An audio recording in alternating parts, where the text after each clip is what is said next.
দেশে কুৎসিত রাজনীতির অপসংস্কৃতির কারণে কত মানুষকে কারণে অকারণে ফান দিতে হয়েছে। এর দায় রাজনৈতিক দলগুলোকে এড়াতে পারবে?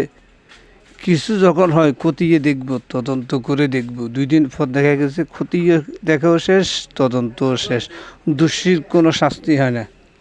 15 আগস্টের অর্জন এবং পরবর্তীতে এই দেশের মানুষের প্রতি একটা দায়বদ্ধতা নিয়ে দৃষ্টান্ত স্থাপনের মতো কোনো চিত্র পরিলক্ষিত হয়নি। ক্ষমতা বসার পর ভুলে গেছেন মানুষকে সান্ত্বনা দিতে হবে, মানুষের কাছে যেতে হবে। এই মাইলস্টোন স্কুল অ্যান্ড কলেজের ঘটনা একটি রাষ্ট্রের দুর্নীতি ও দুর্বল রাজনীতির ফসল। এই বিমান বাহিনীর প্রধান বিগত সরকারের কাছের লোক ছিলেন, ফলে তিনি সেই সুযোগকে কাজে লাগিয়ে এই বিভাগটাকে দুর্নীতি করে ধ্বংস করে দিয়েছেন। আজ তারই ফসল ভোগ করছে।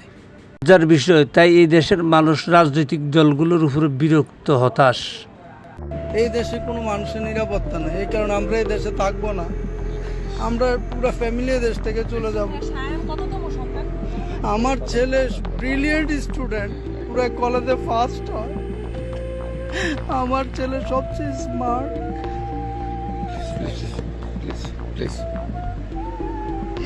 আমরা এই দেশে থাকবো না। এই দেশের পলিটিশিয়ানরা এই দেশটাকে পলিউট করে ফেলছে। আমরা এই দেশে আর থাকবো না, বুঝছেন? আমি অ্যাসিস্ট্যান্ট প্রফেসর, আমার ওয়াইফও কেমিস্ট্রি লেকচারার। আমরা থাকবো না এই দেশে।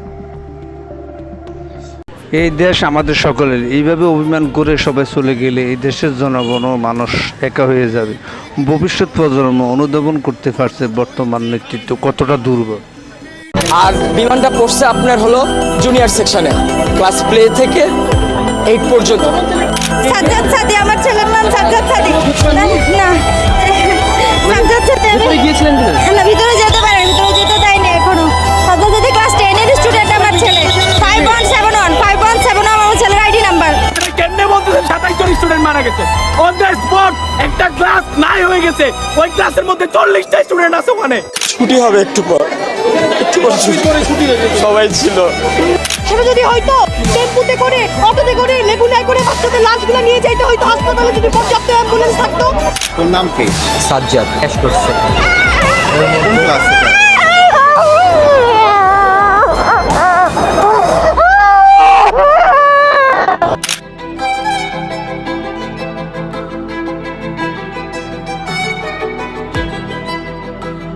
এমন এক পরিস্থিতিতে সৃষ্টিকর্তা আমাদের জন্য দৃষ্টান্ত দেখিয়েছেন দেশের জন্য কিভাবে করতে হয়। এই স্কুলের শিক্ষিকা মেহেরুন 20 জন শিশুর জীবন বাঁচিয়েছেন নিজের জীবন ও সন্তানের কথা না ভেবে। এই দেশের প্রতিটি মানুষ নিশ্চয়ই এই নিঃস্বার্থ আত্মত্যাগের জন্য ওনাকে মনে রাখবে। আমাদের এই যে মেহেরিন ম্যাম, তিনি চাইলেই ওখান থেকে বের হয়ে যেতে পারতেন। তার বাচ্চাগুলোর দিকে তাকাইয়া নিজের জীবনটা শেষ করে দিলেন। তার সারা শরীর ঝলসে গেল। বার্ন ইউনিটে গিয়ে তার হাজবেন্ড বলল যে তুমি তো সন্তান 2টি এতিম করে দিলা আমার। সে বলল আমার সন্তান 2টি এতিম করলাম, কিন্তু আরো যে 20টা বাচ্চা ছিল ওরাও তো আমার সন্তান, আমি কি ওদেরকে এতিম করব? তার জানাজায় এই রাষ্ট্রের একজন উপদেষ্টার সময় হয় না যে তার জানাজায় গিয়ে থাকা।